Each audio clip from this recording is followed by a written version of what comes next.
एक बार एक बच्चे ने अपने पापा से पूछा, पापा मेरी लाइफ की क्या वैल्यू है। तभी पापा ने कहा, अगर तुम सच में अपनी जिंदगी की कीमत समझना चाहते हो तो मैं तुम्हें एक पत्थर देता हूँ। इस पत्थर को लेकर मार्केट में चले जाना और अगर कोई इसकी प्राइस पूछे तो कुछ मत कहना, बस अपनी 2 उंगली खड़ी कर देना। वो लड़का मार्केट गया।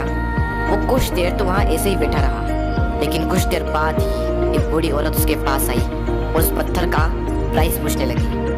वो लड़का एकदम चुप रहा, उसने कुछ नहीं कहा और अपनी 2 उंगलियां खड़ी कर दी। तभी वो बूढ़ी औरत बोली, 200 रुपये, ठीक है, इस पत्थर को मैं तुमसे खरीद लूंगी। वो बच्चा एकदम से शॉक्ड हो गया कि एक पत्थर की कीमत 200 रुपये, जो कि पत्थर जनरली कहीं पर भी मिल जाते हैं, लेकिन उसका प्राइस 200 रुपये।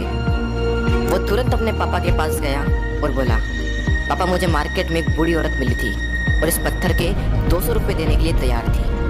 पापा ने कहा, इस बार तुम इस पत्थर को म्यूजियम में लेकर जाना और अगर कोई इसका प्राइस पूछे तो कुछ मत कहना, बस अपनी 2 उंगली खड़ी कर देना। वो लड़का म्यूजियम में गया और वहाँ पर एक आदमी की नज़र उसके हाथ में रखे पत्थर पर पड़ी और तभी उसने उस पत्थर का प्राइस पूछा। वो बच्चा एकदम चुप रहा और उसने अपनी 2 उंगलियां खड़ी कर दी। तभी वो आदमी बोला, 20,000 रुपये, ठीक है, मैं तुम्हें इस पत्थर के 20,000 रुपये देने को तैयार हूँ, ये पत्थर तुम मुझे दे दो।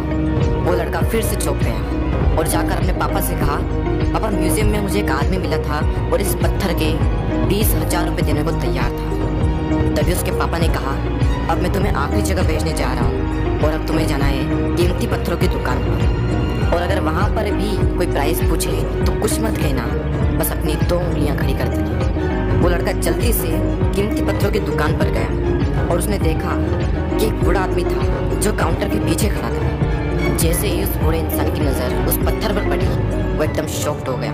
वो काउंटर से बाहर निकला और तुरंत उस बच्चे के हाथ से वो पत्थर छुड़ा लिया और बोला, ओ माय गॉड, इस पत्थर की तलाश में मैंने अपनी पूरी जिंदगी गुजार दी। कहाँ से मिला है पत्थर और क्या प्राइस है इसका, कितना लोगे तुम इस पत्थर के लिए। वो बच्चा तब भी चुप रहा और अपनी 2 उंगलियां खड़ी कर दी। तभी वो बूढ़ा आदमी बोला, कितने, 2 लाख रुपए, ठीक है, मैं इसके लिए तुम्हें 2 लाख रुपए देने को तैयार हूँ, प्लीज़ तुम ये पत्थर मुझे दे दो। उस लड़के को अपनी आंखों पर विश्वास नहीं हो रहा था। वो जल्दी से अपने पापा के पास पहुंचा और बोला, पापा वो बूढ़ा आदमी इसके लिए 2 लाख रुपए देने को तैयार है। तभी उसके पापा ने कहा, क्या तुम समझे अपनी लाइफ की वैल्यू? आपकी लाइफ की वैल्यू इस बात पर डिपेंड करती है कि आप अपने आप को कहाँ रखते हैं। ये आपको डिसाइड करना है कि आपको 200 रुपये का पत्थर बनना है या फिर 2 लाख रुपए का। जिंदगी में कई सारे ऐसे लोग होते हैं जो आपसे बहुत प्यार करते हैं, उनके लिए आप सब कुछ है, और कुछ लोग ऐसे भी होते हैं जो आपको सिर्फ एक वस्तु के रूप में उपयोग करेंगे, उनके लिए आप कुछ भी नहीं हो। ये आपके ऊपर डिपेंड करता है कि आपकी लाइफ की वैल्यू क्या होगी।